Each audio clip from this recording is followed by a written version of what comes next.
আমার মুসলমান বন্ধুগণ, গভীর মনোযোগ কথাগুলো দিল দিয়া শুনুন কি বলতে চাই। আল্লাহ রাব্বুল ইজ্জত ওয়াল জালাল দুনিয়ার জমিনে বান্দাকে কষ্ট দেওয়ার জন্য কোনো ইবাদত তার উপরে চাপিয়ে দেন নাই। আল্লাহ বলেছেন, বান্দারে তুমি ইবাদত করলে আমার লাভ কি? আমার তো কোনো লাভ নাই। তুমি যদি ইবাদত না করো আমার কিছু যায় আসে না, তুমি ইবাদত করলেও যায় আসে না। বান্দারে আমার কোনো জিনিসের কমতি নাই, কোনো জিনিস বাড়বেও না। ও বান্দা, তুমি যদি ইবাদত করো আমি রব খুশি হয়ে যেতে পারি। আর আমি খুশি হয়ে গেলে বান্দা তোমাকে কেউ দুনিয়ায়ও কষ্ট দিবে না, আখেরাতেও দিবে না। ও আমার বান্দা, আমি রব যদি তোমার উপরে খুশি হয়ে যাই, গোটা দুনিয়া পূর্ব থেকে পশ্চিম, উত্তর থেকে দক্ষিণ, গোটা দুনিয়া যদি তোমার বিরুদ্ধে চলে যায় বান্দারে, দুনিয়ার মানুষ যদি তোমাকে কষ্ট দেয়, দুনিয়ার মানুষ যদি গীবত শিকায়াত করে সমালোচনা করে, ও বান্দা তুমি কষ্ট নিও না, মনে মনে বলো হাসবি আল্লাহ, একমাত্র আল্লাহ আমার জন্য যথেষ্ট। এটা বলো বান্দা, কথা দিলাম পৃথিবীর কোন মানুষ তোমার পাশে না থাকলেও আমি রব তোমার পাশে দাঁড়িয়ে যাব। আর আমি আল্লাহ তাআলা আমার কুদরতের হাত দিয়া আমার বান্দাকে হেফাজত করে দুনিয়ায়ও কল্যাণ দিতে চাই, আখিরাতে বিনা হিসাবে জান্নাতের ফয়সালা করে দিলাম। আমার বন্ধুগণ, কথাগুলো দিল দিয়ে শুনবেন। এই জন্যে আল্লাহ রাব্বুল ইজ্জত ওয়াল জালাল বলছেন, যারা রোজা রাখবে তাদের দুইটা খুশি। যারা রোজাদার তাদের জন্য আল্লাহ রসুল বলছেন দুইটা খুশি। যারা রোজা রাখবে তাদের এক নম্বর খুশি হলো ফারহাতুন ইনদা ফিতরিহি ওয়া ফারহাতুন ইনদা লিকা'i রাব্বিহি। যারা রোজা রাখবে তাদের দুইটা খুশি। এক নম্বর হলো বান্দা যখন ইফতার সামনে নিয়ে বসে থাকে, দুনিয়ার নানান আইটেমের খাবার তার সামনে আছে, ঘরের মধ্যে খাবারের অভাব নাই, বান্দার রুচিরও কমতি নাই, খাবার সামনে নিয়ে বসে আছে, কিন্তু বান্দা মুখে খাবার দেয় না, শুধু অপেক্ষা করে আল্লাহ তাআলার হুকুমের। বান্দা মুখে খাবার দেয় না, শুধু চিন্তা করে, একটা কথাই চিন্তা করে, আল্লাহ তাআলা তো হুকুম করেন নাই, আমার রুচির অভাব নাই, ঘরে খাবারের কমতি নাই, কিন্তু আল্লাহ তাআলা বলেছেন এখনো সময় হয় নাই, বসে আছে। আল্লাহ রাব্বুল ইজ্জত ওয়াল জালাল বলছেন, কোন বান্দা ইফতার সামনে নিয়ে যখন বসে থাকে, মুখে খাবার দেয় না, কোন পুলিশ তাকে বাধা দেয় নাই, কোনো এসপিডিসি তাকে বাধা দেয় নাই, এরপরেও খায় না, শুধু আমাকে ভয় করে, সময়ের অপেক্ষা করে, আল্লাহ রাব্বুল ইজ্জত ওয়াল জালাল ওই সময় কোটি কোটি আসমানের রহমতের ফেরেশতাদেরকে ডেকে বলেন, ফেরেশতারা দেখো রে, আমার বান্দা চাইলে খাবার মুখে দিতে পারে কিন্তু খায় না, আমি আল্লাহরে এত ভালোবাসছে, আমারে দেখে নাই, আমারে না দেখে আমার হুকুম পালন করতে গিয়ে মুখে খাবার দেয় না, খাবার নিয়ে বসে আছে, আমি কখন বলবো আজান হবে খাবার মুখে দিবে। যেই বান্দা আমাকে না দেখি আজ আমাকে ভালোবেসে আমার হুকুম পালন করবার জন্য খাবার সামনে নিয়ে বসে আছে, ফেরেশতারা তোমরা সাক্ষী থাকো, কিয়ামতের দিন মুসিবতের সময়ে ওই বান্দাকে আমি বিপদে না ফেলে আরশে আজিমের ছায়ায় রেখে দিয়া আমি পর্দার আড়ালে নিয়া বিনা হিসাবে আমার হাত ধরে জান্নাতের ফয়সালা করে দিলাম। ফারহাতুন ইনদা ফিতরিহি, আল্লাহ রাসূল বলেছেন দুই নম্বর খুশি হলো ওয়া ফারহাতুন ইনদা লিকা'i রাব্বিহি। ওই রোজাদার যখন কিয়ামতের দিনে আল্লাহর সঙ্গে তার দেখা হবে, আল্লাহ তাআলা জান্নাতের একটা গেট আলাদা করে রেখে দিয়েছেন, যার নাম রায়্যান। জান্নাতের একটা গেট আছে, একটা জান্নাতের আলাদা নাম আছে, যার নাম রায়্যান। ওই জান্নাত দিয়া পৃথিবীর কোনো বড় বড় আল্লাহওয়ালা বুজুর্গ কেউ আল্লাহ তাআলা যেতে দিবেন না, কিন্তু একজন রিকশাওয়ালা একজন ভ্যানওয়ালা, একজন ঠেলাওয়ালা, একজন মুচি, একজন সুইপার, সেও যদি রোজা রাখতে পারে, আল্লাহ তাআলা বলছেন আমি আল্লাহ তাকে হাত ধরাইয়া ওই রাইয়ান নামক গেট দিয়া জান্নাতে প্রবেশ করাইয়া দেব। আল্লাহু আকবার। এই জন্য রোজাদার আল্লাহর কাছে অনেক দাম। আল্লাহর রাসূল সাল্লাল্লাহু আলাইহি ওয়াসাল্লাম বলেছেন রোজাদারের জন্য 5টা পুরস্কার। কয়টা? عن أبي هريرة رضي الله تعالى عنه عن النبي صلى الله عليه وسلم قال قال رسول الله صلى الله عليه وسلم أعطيت أمتي 5 خصال في رمضان لم تعطهن أمة قبلهم خلوف فم الصائم أطيب عند الله من ريح المسك। আল্লাহর রাসূল সাল্লাল্লাহু আলাইহি ওয়াসাল্লাম বলেছেন রমজান মাসে আমার উম্মতকে এমন 5টি পুরস্কার আল্লাহ তাআলার পক্ষ থেকে দেওয়া হয়, যেই 5টা পুরস্কার আল্লাহ তাআলা পৃথিবীর সৃষ্টি থেকে আমার উম্মতের আগে কাউকে দেয় নাই।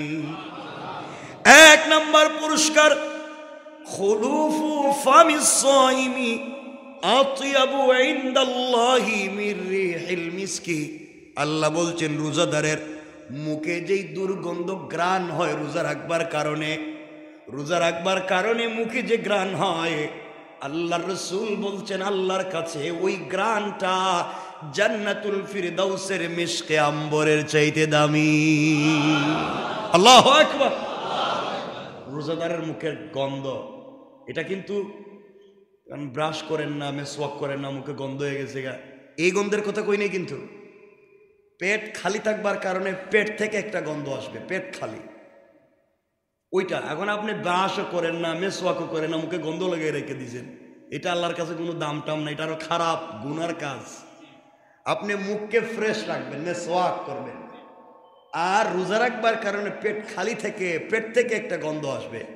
আল্লাহ বলছেন এটা আমার কাছে জান্নাতুল ফিরদাউসের মিশক আম্বরের চাইতে দাম। আর একটু জোরে বললেন না?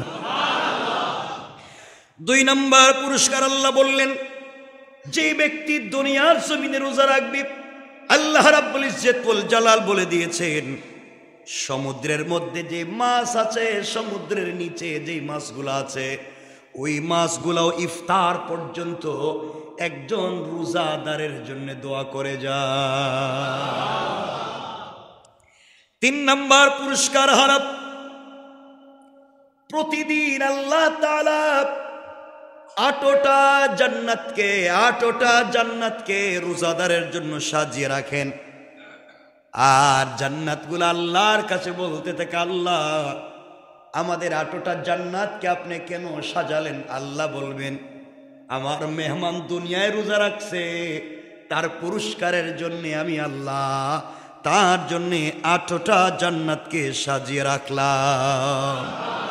আমার রোজাদার বান্দা একদিন জান্নাতে আসবে রে, আর সাজানো জান্নাত দেখে খুশি হয়ে যাবে, বলবে আল্লাহ এত সাজানো গুছানো জান্নাত কোত্থেকে আসলো? আমি বলবো বান্দা দুনিয়ায় যে রোজা রাখছিলে, তোর একটা রোজার কারণে আমি আল্লাহ তাআলা জান্নাতকে সাজিয়ে দিলাম। 4 নম্বর পুরস্কার আল্লাহ তাআলা বলে দিয়েছেন রমজান মাসে শয়তানকে আল্লাহ তাআলা শিকল দিয়ে বেঁধে রেখে দেন। শয়তান মানুষকে আর ভুল কাজ করাতে পারে না, গুনাহ করাতে পারে না।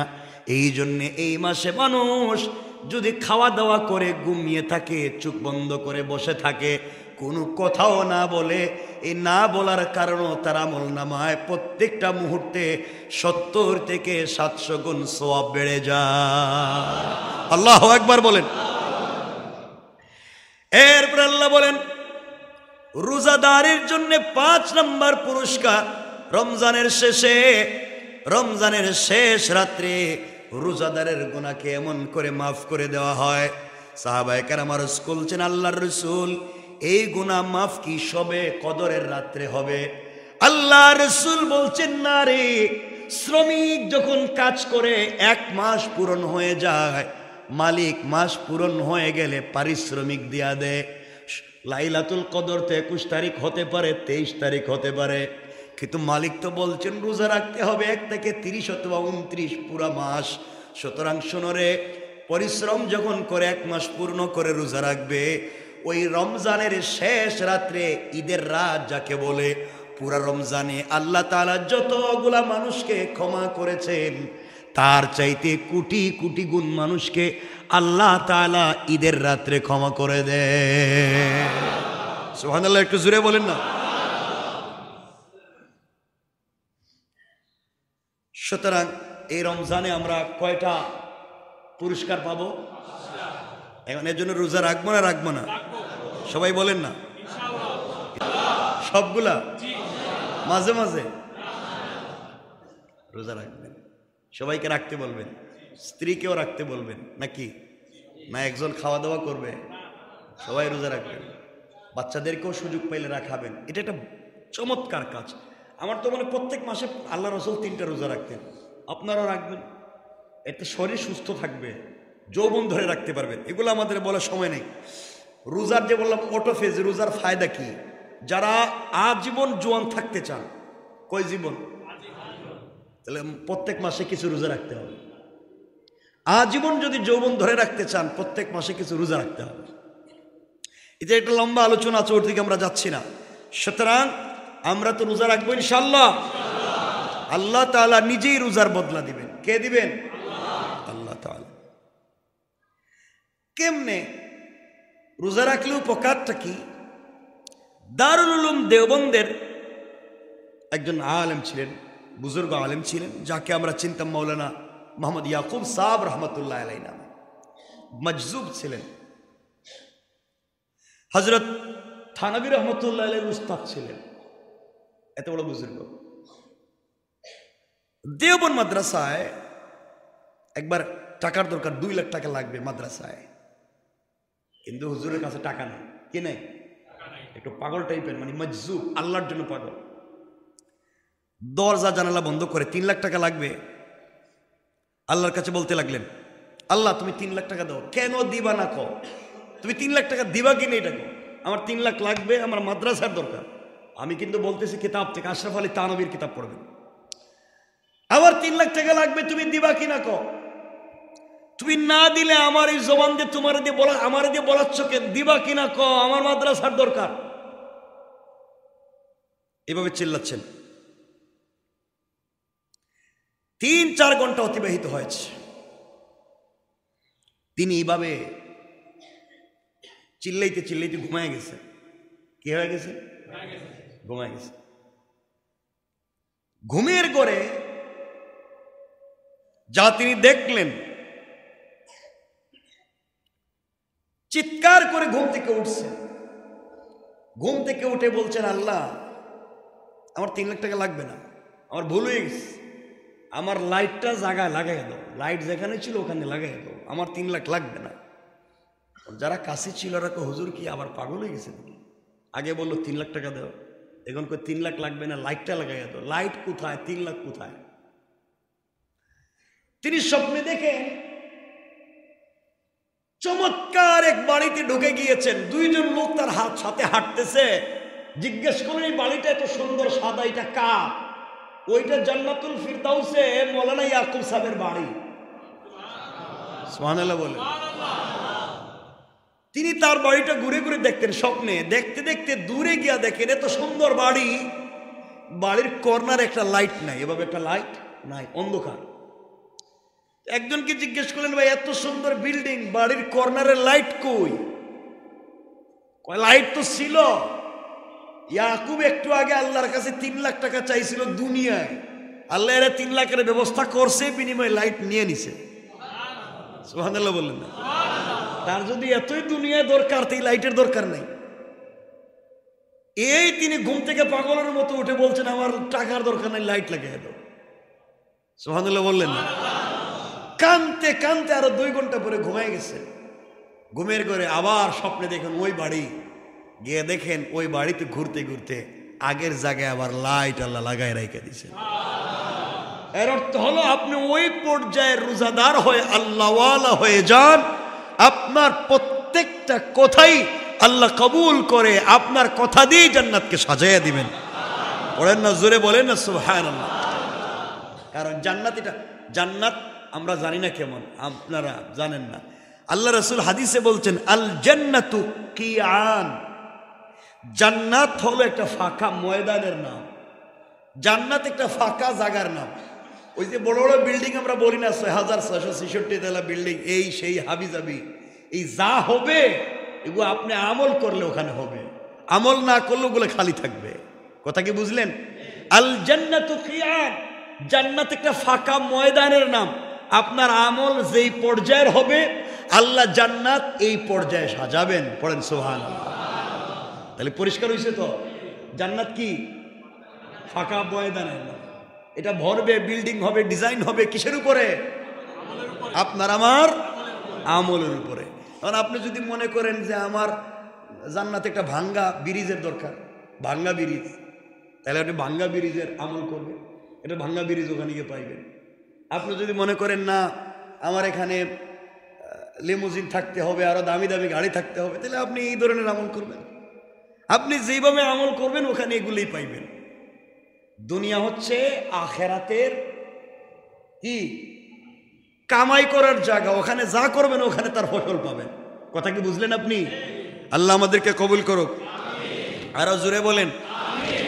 তাহলে সুতরাং আমরা এতক্ষণের আলোচনার থেকে বুঝতে পারলাম জান্নাতে যেতে হবে, রোজাও রাখতে হবে, আর ফাঁকা ময়দানকে পরিষ্কার করতে হলে দুনিয়ায়, এজন্য মাঝে মাঝে ঘরে গেলে স্ত্রীরও পিডাবেন ইচ্ছা মতো, ঠিক না? কেন তুমি কি তো বিয়ে করছো নি? না তোমারে বলতেছি, বিয়ে করছো নি? তুমি তো না বল না কেন? আমি যারা করছে এদেরকে শিখাইতেছি। তুমি তো আর মারো না, এগুলো ফিডাও নাই, আগামীতে হয়তো ফিডাইতে পারো। স্ত্রীকে পিডাবেন না, হারাম। স্ত্রী মারা, বলেন না আমার সাথে, স্ত্রীকে আঘাত করা হারাম, স্ত্রীকে মারা হারাম। গালে মারা যাবে না, মুখে মারা যাবে না, পিঠে মারা যাবে, হারাম হারাম, সোজা কথা। আর মারতেই যদি হয় হাদিসে আছে মারবেন। আল্লাহ রসুল বলছেন মারো, আমার আপত্তি নাই, কিন্তু এমন ভাবে মারো যেন দাগ পড়বে না। কি পড়বে না? সাহাবায়ে কেরাম বলছেন কি দিয়ে মারবো, দাগ তো এমনি পড়বে। বলছেন তোমরা মারো, কি দিয়ে মারবো? বলছেন মারতে গেলে তোমরা এমন জিনিস দিয়ে মারো যেটা কাঠের চাইতে হালকা, কাঠের চাইতে হালকা, আর কম্বলের চাইতে একটু ভারী, এমন একটা জিনিস দিয়ে মারো। তাহলে কি হইলো? বালিশ। বালিশ দিয়ে কি মারো নি তুমি? এটা বুঝে ফেলছে বালিশ, চিন্তা করছেন নি? বালিশ দিয়ে মাইরাত কি ছাপা দিয়ে মাইরে ফেলায়েন না। মানে এটা বুঝাতে চাইলাম এটা হচ্ছে ভালোবাসা, মায়ের না। মানে এমন ভাবেই তার সাথে আচরণ করতে হবে, এটা হবে ভালোবাসা। আরে দুইজন মানুষই তো স্বামী স্ত্রী, মিলেমিশে চললেই তো একটা ঘর জান্নাতের টুকরা বানিয়ে দিবেন কে? এই ভালোবাসা দিয়েই তো ঘরকে জয় করে নেবেন। কে এর মারামারি করেন?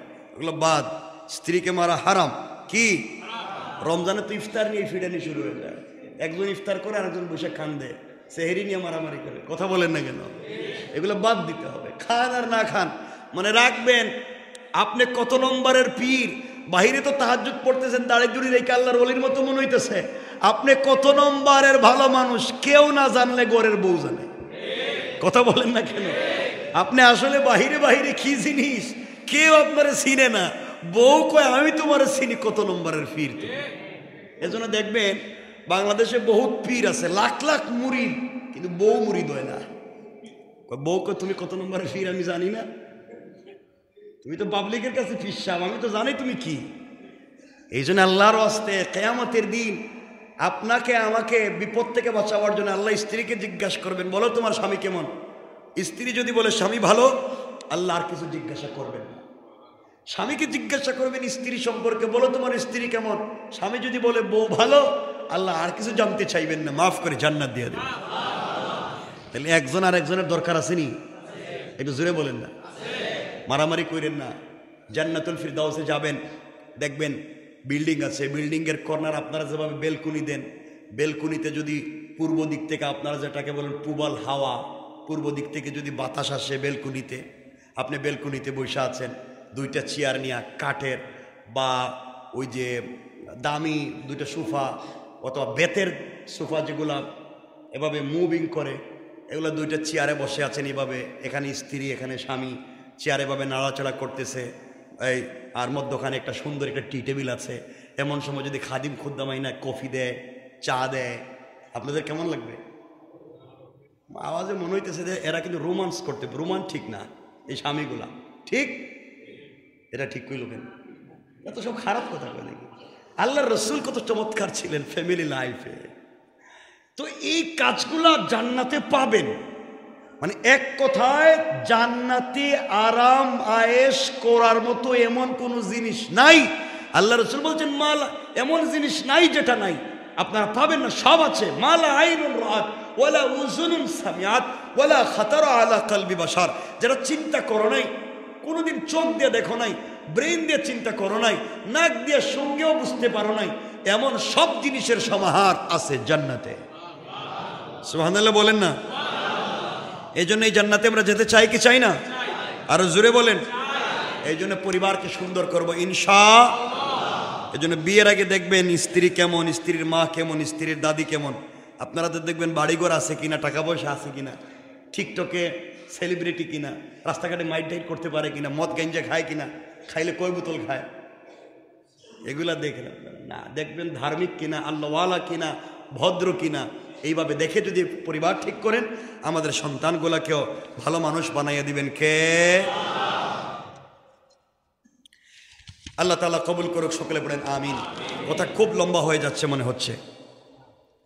আমার বন্ধুগণ, কথাগুলো এবার দিল দিয়ে শুনেন। এবার কি বলতে চাই, আল্লাহর কোন বান্দা যদি দুনিয়ার জমিনে চলার পথে ভুল হয়ে যায়, গুনার কাজ হয়ে যায়, অপরাধ হয়ে যায়, মানুষ চলার পথে ভুল করতে পারে, মানুষ চলার পথে অপরাধ করতে পারে, মানুষ চলার পথে গুনাহ করতে পারে, রব বলেছেন তিনি ক্ষমা করে দিবেন। আমার কথাটা আপনারা মনে রাখবেন। আল্লাহর রাসূল সাল্লাল্লাহু আলাইহি ওয়াসাল্লাম বলেছেন, মা আসররা মান ইস্তাগফারা ওয়ালাউ আদা ফিল ইয়াউমি 70 মাররা। সেই ব্যক্তি ফাসেক নয়। আবারও বলছি, কথাটা ভালো করে বুঝবেন, সেই ব্যক্তি ফাসেক নয় যেই ব্যক্তি গুনাহ হয়ে গেলে সঙ্গে সঙ্গে তওবা করে ফেলে। মানুষের গুনাহ হয়ে যায়, আবার সাথে সাথে বান্দা তওবা করে ফেলে। এমনকি দিনে যদি 70 বার গুনাহ করে, 70 বার তওবা করে, আল্লাহ বলেন বান্দারে আমি তো তোর গুনাহ মাফ করার জন্য বসে থাকি। আল্লাহ রাসূল সাল্লাল্লাহু আলাইহি ওয়াসাল্লাম আরো বলেছেন, যেই ব্যক্তি আত-তাইবু মিনাদ দামবি কামান লা দামবালা, তওবাকারী ব্যক্তি সেই ব্যক্তির মতো হয়ে যায় যেই ব্যক্তির জীবনে কোনো গুনাহ নাই। কোন মানুষের চলার পথে যদি গুনাহ হয়ে যায়, ওই মানুষ যদি আল্লাহর কাছে চোখের পানি ছেড়ে কান্না করে ডাক দিয়া বলে, আল্লাহ অপরাধ করে ফেলেছি, গুনাহ হয়ে গিয়েছে, আল্লাহ তোমার হক নষ্ট করেছি, তুমি কি আমাকে ক্ষমা করে দিবা না? আল্লাহ বলেন, ও বান্দা তুমি আমাকে সুন্দর করে কান্না করে তওবা করে চোখের পানি যদি ছেড়ে দিতে পারো বান্দা, তোমার তওবা শেষ হওয়ার আগে আগে আমি আল্লাহ আসমানে তোমার জন্য মাফের ঘোষণা করে দেই। সুবহানাল্লাহ, জোরে পড়েন। তাহলে কথাটা মনে রাখবেন, ওটা আমরা শেষে নিয়ে আসবো। তাইলে তওবা করলে সব গুনাহ মাফ হবে, হবে কি হবে না? বান্দার হক হলে হবে না, বান্দা মাফ না করলে, কিন্তু তওবা করলে সব গুনাহ মাফ হবে, যত বড় অপরাধী হন। এই কথাটা মনে রাখবেন, আল্লাহ মাফ করবেন। আমরা ওটা নিয়ে যাব কথা। আল্লাহ রাসূল সাল্লাল্লাহু আলাইহি ওয়াসাল্লাম আরো বলেছেন, কথাগুলো শুনেন, রমজানের রোজাকে ঠিক মতো রাখবেন। দুনিয়ার জমিনে আল্লাহ তাআলা আমাদের জন্য কত সহজ করে দিয়েছেন। একবার হযরত ওমর ফারুক রাদিয়াল্লাহু তাআলা আনহু ভুল করে, ওই সময় রমজান মাসে রোজা রেখে রাত্রবেলায় স্ত্রীর পাশে যাওয়া যেত না। হযরত ওমর ফারুক রাদিয়াল্লাহু তাআলা রোজা রাখলেন এবং স্ত্রীর সাথে তিনি মেলামেশা করলেন। ফজরের সালাত পড়ে আল্লাহ রসুলের কাছে হাজির হয়ে গেলেন। তারা কত খোলাসা করে কথা বলতেন। আল্লাহ রসুলের কাছে গিয়ে বলছেন, ইয়া রাসূলুল্লাহ হালাকতু ওয়া হালাকতু, ইয়া রাসূলুল্লাহ হালাকতু ওয়া হালাকতু, আমিও ধ্বংস হইছি, আমার স্ত্রীরও ধ্বংস করছি। আল্লাহ রসুল বলছেন, ওমর তুমি কি করছো আমারে বলো। আল্লাহর রাসূলের কাছে ওমর বলছেন, ইয়া রাসূলুল্লাহ, আমি তো রোজাদার ছিলাম, দিনের বেলা রোজা রাখছি, কিন্তু রাত্রের বেলা ভুলে স্ত্রীর সাথে মেলামেশা করছি, এটা তো ঠিক ছিল না। আল্লাহর রাসূল চিন্তায় পড়ে গেলেন, এটা তো ঠিক না, করলা কেন? আল্লাহ রাব্বুল ইজ্জত ওয়াল জালাল এই জিনিসটারে আর শক্ত রাখতে চান নাই। সাথে সাথে জিবরিল আমিন পাঠাইয়া দিলেন, কোরআনের আয়াত নাজিল করে দিলেন। আল্লাহ জানাইয়া দিলেন, উহিল্লা লাকুম লাইলাতাস সিয়ামির রাফাসু ইলা নিসাইকুম হুন্না লিবাসুল লাকুম ওয়া আনতুম লিবাসুল লাহুম। প্রশ্ন ছিল, গুনাহ করেছি, অপরাধ হয়ে গেছে স্ত্রীর সাথে মেলামেশা করে, আর আল্লাহ তাআলা বিষয়টাকে এত সুন্দর করে দিলেন। আল্লাহ বলেন, বান্দারে দিনের বেলা রোজা রাখো, রাত্রে বেলা স্ত্রীর কাছে যাও, কোনো গুনাহ নাই। এমনকি কাপড় যেমন করে বডিতে পরলে, হুন্না লিবাসুল লাকুম ওয়া আনতুম লিবাসুল লাহুম, তুমি হয়ে যাও স্ত্রীর কাপড়, স্ত্রী হয়ে যাক তোমার কাপড়, এমনও যদি হয়ে যাও গুনাহ হবে না। প্রত্যেকটা কথায়, প্রত্যেকটা ভালোবাসায় আল্লাহ তাআলা একটা গুনাহ মাফ করে দিবেন, একটা সওয়াব দিয়ে দিবেন। স্ত্রীর মহব্বত, স্বামীর মহব্বত যদি একীভূত হয়ে যায়, আল্লাহ তাদের জন্যে 8টা জান্নাতের দরওয়াজা খুলে দিবে। আগে ছিল গুনাহ, আর আল্লাহ দিচ্ছেন সুসংবাদ। আল্লাহু আকবার। চিন্তা করেন, রব আপনার আমার রব আপনার আমার জন্য কেমন ছিলেন। আমার বন্ধুগণ, কথাগুলো মনে রাখবেন। এবার আমরা আসল কথায় চলে যাই। আল্লাহ তাআলা রোজাগুলা কিভাবে দেন নাই? আগেকার মানুষকে আল্লাহ বলেছেন, রোজা রাখতে যদি না পারো রোজা রাখার দরকার নাই, কষ্ট হয়ে গেলে বাদ দেও। এরপরে বলছেন রাখলে ভালো, এরপরে বলছেন রোজা রাখতে হবে, এটা ফরজ। আস্তে আস্তে করে করলেন। এই জন্য বান্দার উপরে কোনো জিনিস চাপাইয়া দিতে আল্লাহ নিষেধ করেছেন। আপনি আপনার স্ত্রীর উপরে কোনো জিনিস চাপাইয়া দিতে আল্লাহ নিষেধ করেছেন। এইভাবে দিন জিন্দা করেছেন সুন্দর করে করে। আল্লাহ তাআলা কোনো জিনিস বান্দার উপরে একসাথে চাপাইয়া দেন নাই। কথাটা বুঝবেন।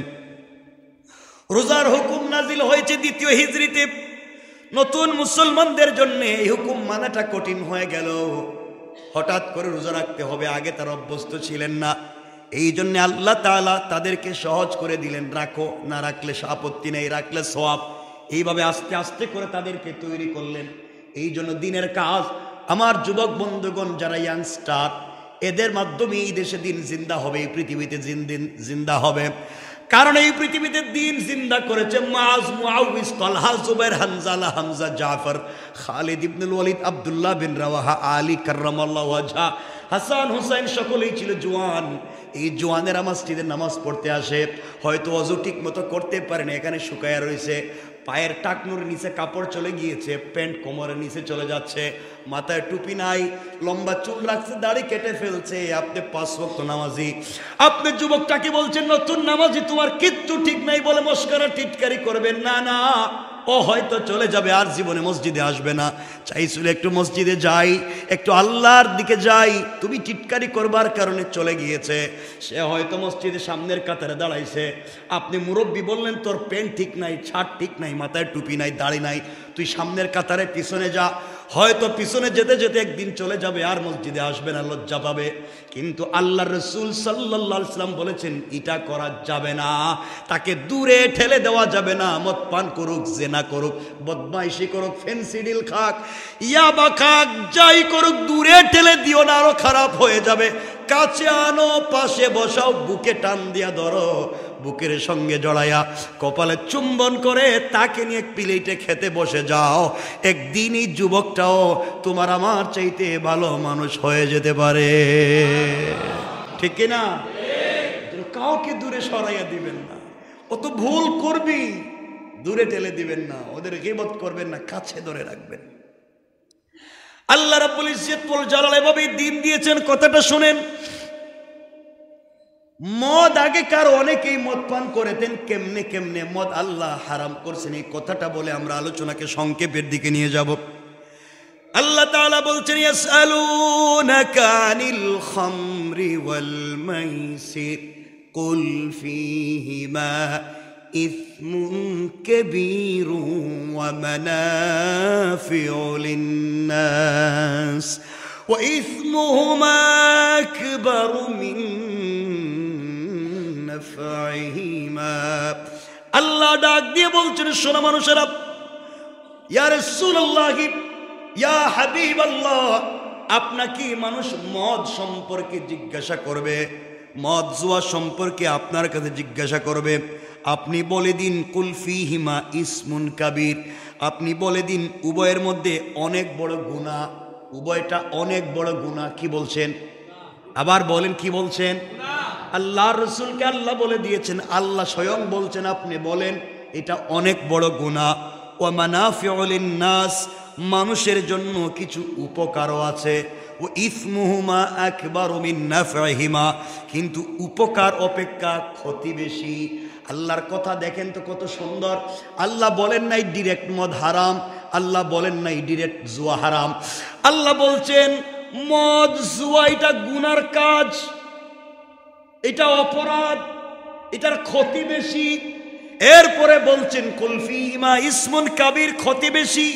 ওয়া মানাফিউ লিন-নাস, কিন্তু মানুষের জন্য মদে উপকার আছে, মানুষের জন্য জুয়া খেলায় নগদ পয়সাও পাওয়া যায়, উপকার আছে, কিন্তু বান্দারে উপকারের চাইতে ক্ষতি বেশি। এই কথাটা বলছেন।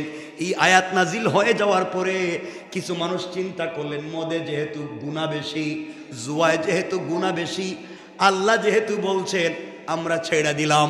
সাথে সাথে কিছু লোক ছেড়ে দিলেন, আর কিছু লোক চিন্তা করলেন উপকার যেহেতু আছে আর একটু খাই। চিন্তা করলেন, কারণ আল্লাহ তো ডাইরেক্ট হারাম করেন নাই। কিছু মানুষ সাথে সাথে বাদ দিলেন, আর কিছু মানুষ বলছেন আল্লাহ যেহেতু বলছে কিছু উপকার আছে তাইলে খাই। কোরআনে কারীমের 4 নম্বর সূরা, সূরা নিসার 43 নম্বর আয়াতে আল্লাহ বলেন, ইয়া আইয়ুহাল্লাযীনা আমানু লা তাকরাবুস সালাতা ওয়া আনতুম সুকারা হাত্তা তা'লামু মা তাকুলুন। আল্লাহ বলে দিলেন, মুমিন যারা শোনো, নেশাগ্রস্ত হয়ে তোমরা নামাজের নিকটবর্তী হইও না। যখন তোমাদের মাথা থেকে নিশার ধ্যান চলে যাবে তখন নামাজ পড়ো। আল্লাহ ওই জায়গায় বলেন নাই তোমরা মদ ছাড়ো, আল্লাহ বলছেন মদ খাইয়া কোথায় যাইও না। কথা বলেন না কেন?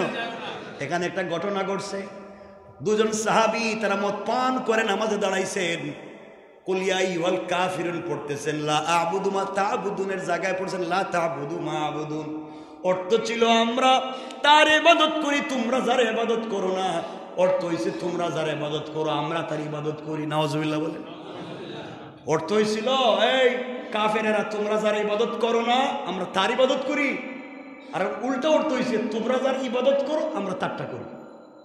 আল্লাহ বুঝলেন যারা নামাজ মদ খাইয়া গেছে তো এবার মাথা ঠিক নেই, কারে কি কয় দেখেন না, মদ খাইয়া বাড়িতে গিয়া তার বউরে কয় আম্মা ভালো আছেন নি, কয়ে ফেলাইতে পারে, কি বইলে ফেলাইতে পারে। তো যাই হোক, এভাবেই আল্লাহ এত বলছেন মদ পান করে নামাজের কাছে যাইও না, কিন্তু বলেন নাই মদ হারাম, বলছেন নি।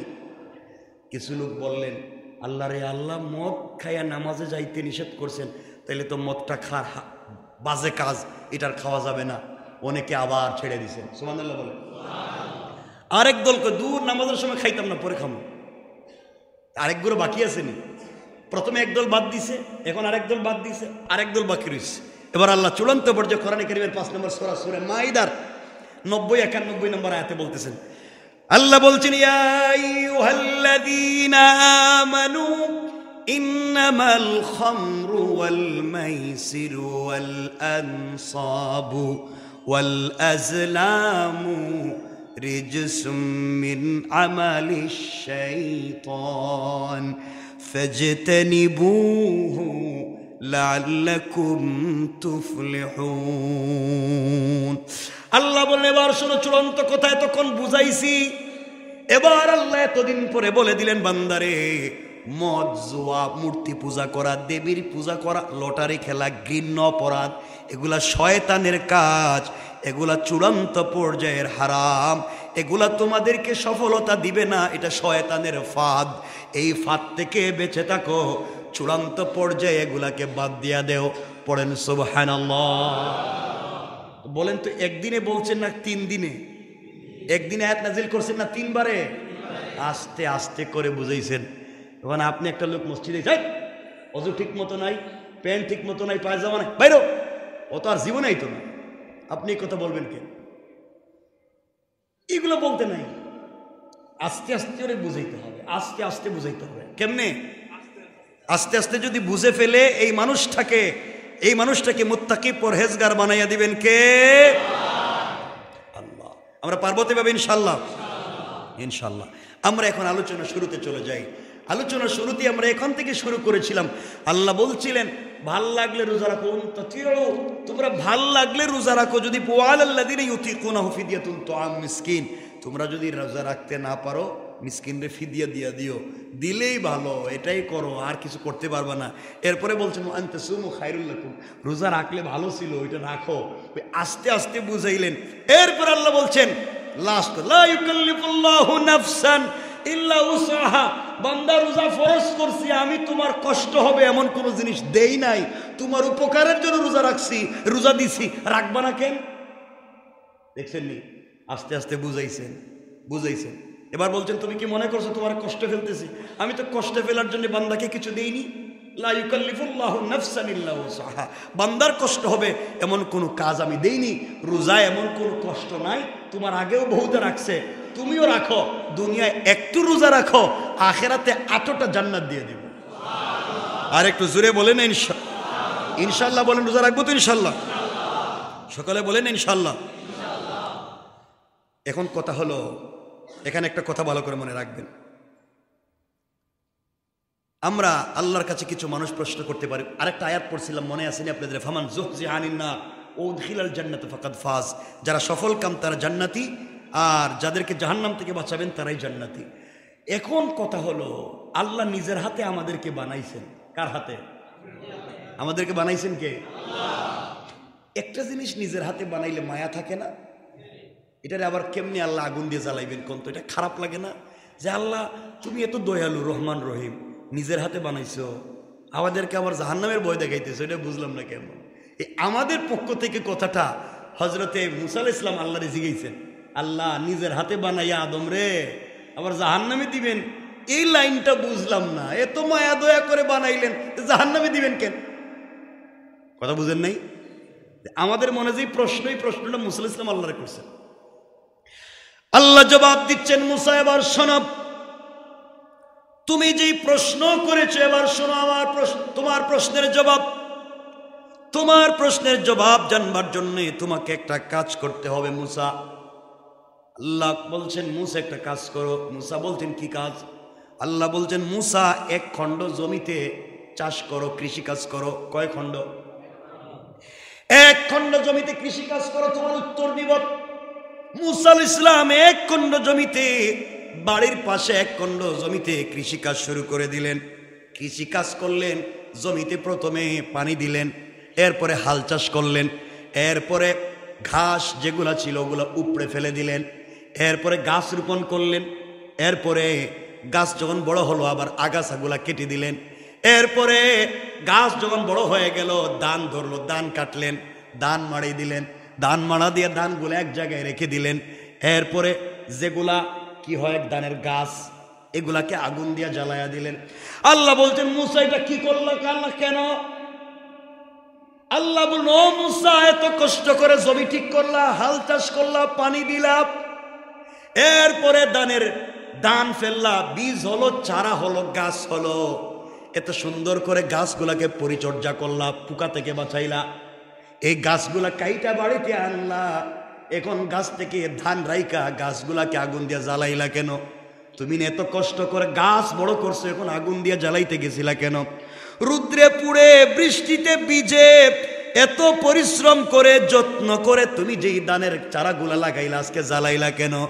মুসা আলাইহিস সালাম বলছেন আল্লাহ বৃষ্টিতে ভিজে রোদে পুড়ে পরিশ্রম করে যত্ন করে ধানের যে গাছগুলি বড় হয়েছিল সেগুলো আবার পুড়ে ফেলে দিয়েছি। আপনি বলেছেন শুনেন না, হে আল্লাহ তাআলা, ধানের চাষ করে যেগুলি রত্ন হয়েছে ধান, এগুলাকে আমি গুলায় ভরে রেখে দিয়েছি, আর যেগুলা আগাছা হয়েছে সেগুলাকে আমি পুড়িয়ে ফেলে দিয়েছি। আমি তো আবর্জনা পুড়িয়ে ফেলেছি, ডানগুলাকে গোলায় ভরে রেখে দিয়েছি। আল্লাহ রাব্বুল ইজ্জতুল জালাল বলছেন, মুসা রে, তোমার প্রশ্নের উত্তর এখানেই। রত্ন করে সৃষ্টি করেছি, যেগুলি রত্ন হয়ে যাবে সেগুলাকে সযত্নে জান্নাতে পাঠাইয়া দিব, আর যেগুলা আবর্জনা হয়ে যাবে কথা না শুনে সেগুলাকেই আমি আগুন দিয়ে জ্বালাইয়া দেব। আল্লাহু আকবার।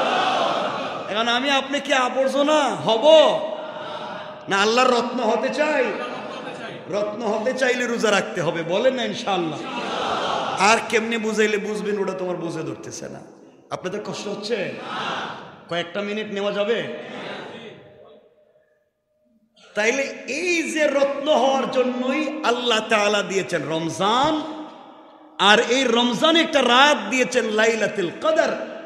এই রাতের ইবাদত করলেই আমরা আবর্জনা ফেলে দিয়া আল্লাহ রত্ন হয়ে যাব। এই আওয়াজে সুবহানাল্লাহ কইবেন না? পারবো তো ইনশাআল্লাহ? এই লাইলাতুল কদরে যদি আমরা ইবাদত করি, এক রাত্রের ইবাদত 30,000 রাত্রের ইবাদতের সমান। এক রাত্রের ইবাদত 83 বৎসরের ইবাদতের সমান। কোন মানুষ যদি তার জীবনে 60 বছর, এখানে 60 বছর বয়স আছে কার কার একটু হাত তুলেন দেখি। 60 বা 60-এর উপরে, 60-60-এর উপরে অনেক মানুষ। তাহলে এই দেখেন, আপনারা কমপক্ষে 60টা শবে কদর পাইছেন। কয়টা শবে কদর? ধরেন 20টা শবে কদর বাদ দিলাম, 20 বছর বাদ, পারেন নাই, 40টা তো পাইছে। 60 বছর বয়সের মানুষের শবে কদর পাওয়ার কথা কয়টা? কমপক্ষে 40টা। 60টা পাইছে, বুঝলাম 20টা নাই, উনি বুঝে নাই, 40টা তো পাইছে। কয়টা? আল্লাহ রাসূল সাল্লাল্লাহু আলাইহি ওয়াসাল্লাম ওয়াজ করতে লাগলেন সাহাবীদের সামনে, শোনো, তোমাদের আগে যারা উম্মত ছিল শত শত বছর তারা ইবাদত করছে, কিন্তু তোমাদের হায়াত তো কম, 60-70 বছরের হায়াত। এই হায়াতে ইবাদত করে সকলের আগে জান্নাতে যেতে হবে। সাহাবায়ে কেরাম কাঁদতেছেন আর বলতেছেন, ইয়া রাসূলুল্লাহ, এই কম সময় ইবাদত করে আমরা কেমনে জান্নাতে যাব? আল্লাহ তাআলা ওই সময় লাইলাতুল কদরটা দিয়ে দিলেন, আর জানাইয়া দিলেন লাইলাতুল কদর যদি একবার কেউ পায় 83 বছরের সওয়াব পেয়ে যাবে। আর কেউ যদি তার জীবনে 40টা লাইলাতুল কদর পায়, কয়টা? মানে 60 বছর যার কমপক্ষে 40টা পাইছেন, কেউ যদি 40টা লাইলাতুল কদর পায়, সে যেন 3333 বছর পর্যন্ত একাধারে দিনের বেলা রোজা রাখছে, রাত্রবেলা তাহাজ্জুদ পড়ছে। 3333 বছর সারাদিন রোজা রেখে সারা রাত ইবাদত করলে যেই সওয়াব, 40টা লাইলাতুল কদর পাইলে তার চাইতে বেশি সওয়াব আল্লাহ দিয়ে দিবে। আল্লাহু আকবার। তাহলে আপনার আমার আগে কার ক্ষমতা আছে জান্নাতে যাওয়া? মাত্র 40টা লাইলাতুল কদর পাইলেই তো আমরা প্রায় 4000 বছরের কাছাকাছি পৌঁছে যাই। আল্লাহু আকবার বললেন না? কি সুযোগ সুবিধা আমাদের! এই জন্য লাইলাতুল কদরকে কাজে লাগান। এরপর আরেকটা কথা বলে দেই, ভালো করে বুঝবেন কেন বললাম। কোরআনে কারীমের ভিতরে আল্লাহ রাসূল সাল্লাল্লাহু আলাইহি ওয়াসাল্লামকে আল্লাহ তাআলা জানিয়ে দিলেন, আল্লাহ তাআলা বলে দিলেন রমজানের এত দাম কারণ শাহরু রমাদান আল্লাযী উনজিলা ফীহিল কুরআন হুদাল লিন-নাস। রমজানের এত দাম হওয়ার কারণে এই মাসে কোরআন নাজিল হয়েছে, আর কোরআন নাজিল লাইলাতুল কদরে হয়েছে। আপনারা সকলেই জানেন লাইলাতুল কদর, কিন্তু লাইলাতুল কদর সবে কদর বলে আপনারা 27 রমজান রে বানাইছেন। কত রমজান?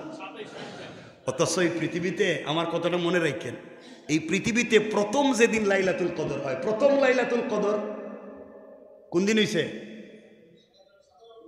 হ্যাঁ, আপনি তো বুঝতে পারতেন।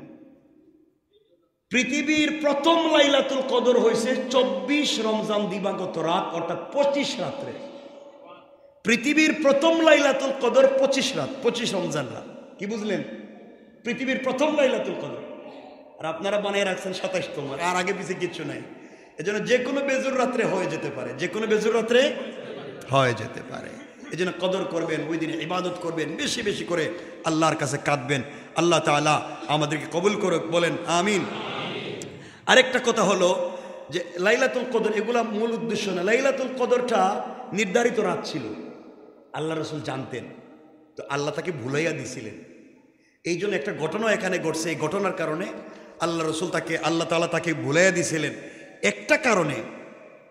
আল্লাহ রসুল বলছেন, মান কামা লাইলাতুল কদরি ঈমানান ওয়া ইহতিসাবান গুফিরা লাহু মা তাকদ্দামা মিন যামবিহি।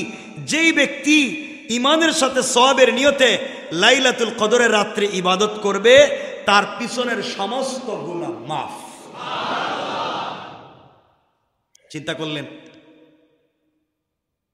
এরপরে বলছেন আরেকটা হাদিস, ইযা কানা লাইলাতুল কদরে নাযালা জিবরাইল ফি কাবকাবাতিন মিনাল মালায়েকা ইসাল্লুনা আলা কুল্লি কায়িমিন আও কায়িদিন ইয়াযকুরুল্লাহ আযজা ওয়া জাল্লা। শবে কদরের রাত্রিতে জিবরিল আমিন পৃথিবীতে একটা বিশাল জামাত ফেরেশতাদের নিয়ে আসেন এবং আল্লাহ পাকের দাঁড়িয়ে থাকা, বসে থাকা, জিকিরে থাকা সকল বনি আদমকে ক্ষমার ঘোষণা করেন। আমরা পারবো তো ইনশাআল্লাহ? ইনশাআল্লাহ। আল্লাহ কবুল করুক, পড়েন আমিন। কথাটা আপনাদেরকে সহজ করে দিয়ে আবার কথাগুলো শুনেন।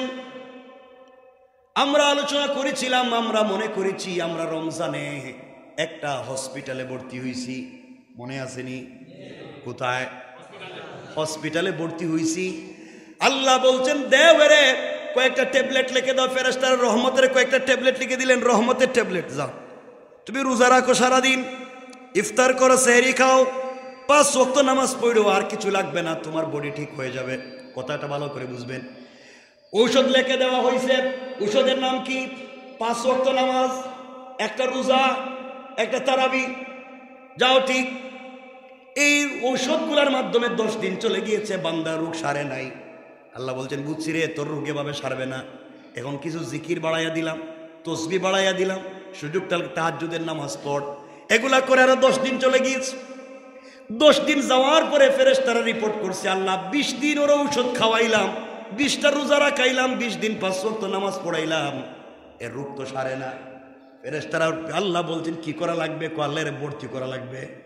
কোন জায়গায় ভর্তি করা লাগবে? হসপিটালে। হসপিটালে ভর্তি হইলে আত্মীয় স্বজন কেউ দেখা করতে পারবে না। আল্লাহ কয়, রে ইতিকাফে ঢুকাইয়া দেও। আল্লাহু আকবার বলেন। এই যে ইতিকাফে আল্লাহর কাছে ফেরেশতারা বলছে, আল্লাহ কোথায় দিব? কেবিনে দেও, কেবিনে দেও, ওখানে থাকলে কেউ আসবে না। ইতিকাফে ঢুকে দেখবেন এরা পর্দা দিয়ে আলাদা করে দেয়, কেউ দেখা করা যায় না। এর কারণ কি? এখানে আমি স্পেশাল কিছু ডাক্তার পাঠাবো, ও ডাক্তার দিয়া ওখানে তাদেরকে পরিচর্যা করব, সারাদিন রোজা রাখাবো, সারা রাত ইবাদত করাবো, জিকির করাবো, তসবিহ পড়াবো, এরপরে সেহরির সময় দোয়া করাবো, ইফতারের সময় দোয়া করাবো। এগুলা দোয়া করাইয়া দেখি তারা সুস্থ করা যায়নি। ফেরেশতারা আল্লাহর কাছে রিপোর্ট করছে, আল্লাহ এতগুলা ঔষধ দিলাম, এত মারাত্মক রোগ হয়েছে, এর রোগ তো সারে না। এর রোগ কি? আল্লাহ বলছেন, এর রোগ যদি না সারে তাইলে ওরা অপারেশন থিয়েটারে নিয়ে যাও, ওরা অপারেশন লাগবে। ফেরেশতারা বলছে, আল্লাহ কারে দিয়ে অপারেশন করাবেন? আল্লাহ বলছেন, তানাজ্জালুল মালাইকা ওয়ার রূহ ফিহা। আমি একজন ফেরেশতা পাঠাবো যার নাম জিবরাইল, তার সাথে কয়েক লাখ স্পেশাল নার্স দিব। আল্লাহু আকবার বলেন। এই ডাক্তার জিবরাইল রে দিয়ে আমি তার পরীক্ষা করাবো, অপারেশন করাবো। আল্লাহর কাছে ফেরেশতারা বলছে, আল্লাহ কোন দিন অপারেশন করাবেন? কই যে কোনো বেজুর রাত, শবে কদরের রাত। আল্লাহু আকবার বলে। শবে কদরের রাত্রে ফেরেশতা আসছে, এসে আমাদেরকে অপারেশন করতে গিয়েছে, অপারেশন করে আমাদেরকে সুস্থ করে দিয়েছে, অপারেশন করে ভিতর থেকে সব খারাপ বের করে ভালো করে দিয়েছে। যাওয়ার সময় বলে দিয়ে গিয়েছে, 1 মাস তোমাকে হসপিটালে রাখলাম, রোজা রাখলা, তুমি কত কিছু করলা, কিন্তু ডাক্তার বলে দিয়েছে, দেখবেন তোমার ডায়াবেটিস, মিষ্টি খাইবা না, রমজান মাস বেশি খাইবা না। আল্লাহ বলছেন, দিনের বেলা খাওয়া বন্ধ, অনেক কিছু থেকে তোমাকে বাঁচতে হবে, তোমার প্রেশার আছে, তোমার কোলেস্টেরল আছে, অনেক কিছু থেকে বাঁচো। এইভাবে সারাদিন না খাওয়াইয়া সারা রাত ইবাদত করাইয়া একটা পর্যায়ে যখন বান্দা পৌঁছে যায়, ফেরেশতারা যাওয়ার সময় লিখে দিয়ে যায়, ও বান্দা, তোমার যখন ঈদের শাওয়াল মাসের চাঁদ উঠে যাবে, তুমি হসপিটাল থেকে বাড়িতে চলে যাইও, তোমার রোগ সেরে গিয়েছে, 11 মাস তুমি ঠিক থাকতে পারবা। আল্লাহ বলে দিয়েছেন ফেরেশতারা, আমার বান্দারে আরো 6টা ক্যাপসুল লিখে দাও। কয়টা ক্যাপসুল? মান সামা রমাদান সুম্মা আতবাহু সিত্তাম মিন শাওয়াল কানা কাসিয়ামিদ দাহরি কুল্লিহি। আল্লাহ বলে দিয়েছেন রসুল করিমের মাধ্যমে, ও ফেরেশতারা আমার বান্দারে জানাইয়া দাও, 1 মাস তো মেডিকেলে রাখলাম, আমি আল্লাহ জানাইয়া দিয়েছেন মান জাআ বিল হাসানাতি ফালাহু আশরু আমসালিহা। সূরা 6 নম্বর সূরা আনামের 160 নম্বর আয়াতে আল্লাহ বলছেন, কেউ যদি একটা ভালো কাজ করে আল্লাহ দিবেন কমপক্ষে কয় গুণ? 10 গুণ। কমপক্ষে আবার বলেন কমপক্ষে। তাইলে কেউ যদি 30টা রোজা রাখে, 30 10 কত? 300। আল্লাহ বলেন, ও ফেরেশতারা 360 দিনে তো কমপক্ষে বছর হয়, 30টা রোজা রাখছে, অপারেশন করছো, 300 দিন আমার বান্দা সুস্থ থাকবে, আরো 60 দিন লাগলে 1 বছর হবে। আমার বান্দাকে বলে দাও 6টা ট্যাবলেট লিখে দাও, রমজানের পরে যেন শাওয়াল মাসে 6টা রোজা রাখে। আল্লাহু আকবার। রমজানের পরে যদি আরো 6টা রোজা রাখে, 30 রোজা রাখছে, 300 দিন সুস্থতার দায়িত্ব নিয়েছি, রমজানের পরে যদি আরো 6টা রোজা রাখে, আরো 60 দিনের দায়িত্ব দিলাম, 360 দিন হয়ে গেলে আগামী রমজান আসা পর্যন্ত আমার বান্দা আর হসপিটালে আসা লাগবে না। আল্লাহু আকবার। তাহলে পুরো একটা হসপিটাল, ওষুধ 6টা ট্যাবলেট লিখে দিলেন। এভাবেই আমরা যদি রমজান কাটাতে পারি, আল্লাহ আমাদেরকে মাফ করবেন কি করবেন না? কষ্ট হচ্ছে আপনাদের?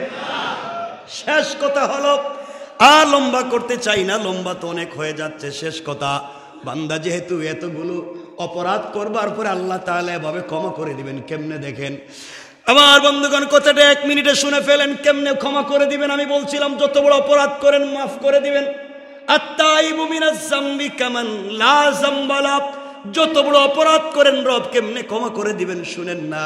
হযরতে মূসা কালিমুল্লাহ ৭২,০০০ বনি ইসরাইল নিয়ে আল্লাহর কাছে হাত উঠে দোয়া করতেছেন আর বলছেন, আল্লাহ কত মাস হয়ে গেল তুমি বৃষ্টি দেও না, বৃষ্টির কারণে পুরা দুনিয়ার মানুষ মরে যায়, বৃষ্টি নাই, ক্ষেত খামার নাই, আল্লাহ তুমি কি বৃষ্টির ব্যবস্থা করবা না? আমি তোমার পয়গম্বর মূসা কালিমুল্লাহ হাত উঠাইলাম, সাথে ৭২ থেকে ৭২,০০০ বনি ইসরাইল নিয়ে আইলাম, আয় আল্লাহ তুমি কি কারো দোয়াকে কবুল করবা না? আল্লাহ জানাইয়া দিয়েছেন, মূসা রে তোমার ৭২,০০০ মানুষের মধ্যে ৭১,৯৯৯ জন লোক ভালো, একজন লোক খারাপ, জিনাকার, গুনাহগার। ওই একজন লোকের কারণে ৭২,০০০ মানুষের দোয়াকে আমি কবুল করব না। ৭২,০০০ একজন গুনাহগারের কারণে কারো দোয়া কবুল করব না। এবার মূসা গরম হইয়া বলতেছেন, কে রে এই ৭২,০০০ মানুষের ভাগ্য নিয়ে তুমি এইভাবে খেলতেছো? আল্লাহ ৭২,০০০ মানুষের দোয়া আটকায় দিয়েছেন এক গুনাহগারের কারণে। তুমি এই প্রোগ্রাম থেকে বের হয়ে যাও, এই মাঠ থেকে বের হয়ে যাও, স্বেচ্ছায় বের হয়ে যাও। আমি যদি তোমাকে ধরতে পারি বডি থেকে মাথা আলাদা করে দেব। আল্লাহর ওই বান্দা এখন যদি বের হয়ে যায়, পাবলিক চিনবে ও জেনাকার, পাবলিক জানবে ও গুনাহগার।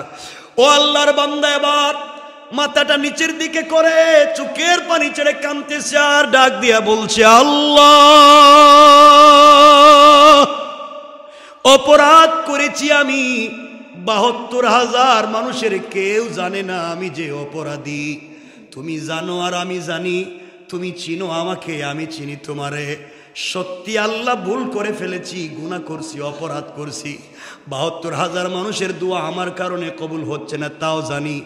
এত বড় অপরাধ আমি করে ফেলেছি আল্লাহ, আমি কথা দিলাম এতগুলা মানুষের সামনে আপনি আমাকে বেইজ্জত করবেন না, মূসার হাতে আমারে ধরা খাওয়াইয়েন না, কেউ তো আমারে চিনে না। আল্লাহ কথা দিলাম আজকের পরে আর গুনাহ করব না, কথা দিলাম আর তোমাকে ভুলে যাব না, আজকের পরে আর তোমাকে ভুলে যাব না। যে কষ্ট আজকে পাচ্ছি কেউ যদি চিনতে পারে এই জমিনে আর গুনার চেহারা দেখাতে পারবো না। আল্লাহ তুমি আমাকে ক্ষমা করে দাও, আজকের পরে আর কোনো গুনাহ করব না। কিছুক্ষণ পরে দেখেন মূসা আলাইহিস সালাম অজুর দ্বারে বৃষ্টি পড়তেছে। আল্লাহু আকবার। আল্লাহর কাছে ডাক দিয়ে বলছেন, গরম হয়ে আল্লাহ এতক্ষণ বললেন এক গুনাহগারের কারণে দোয়া কবুল করবেন না, বৃষ্টি দিবেন না, এখন বৃষ্টি দিলেন কেন? আল্লাহ বলছেন মুসারে, যার গুনার কারণে, যেই ব্যক্তির কারণে এত সময় বৃষ্টি দেই নাই, ওই ব্যক্তির কারণে এখন বৃষ্টি দিছি। মুসা জানতে চাইলেন আল্লাহ কেমনে? ও মুসা, বান্দা তো আমার কাছে গুনাহগার, তোমরা তো কেউ জানো না কি গুনাহ করছে। আমি কথা বলার পরে তোমার ৭২,০০০ মানুষের ভিতরে বান্দা তাইকা আমার কাছে তওবা করে ফেলেছে, আর আমি আল্লাহ আমার বান্দারে বন্ধু বানাইয়া তার দুয়ারে কবুল কইরা তার উসিলায় বৃষ্টি আমি দিয়ে দিলাম। আল্লাহু আকবার। আমরা পারবো না ইনশাআল্লাহ?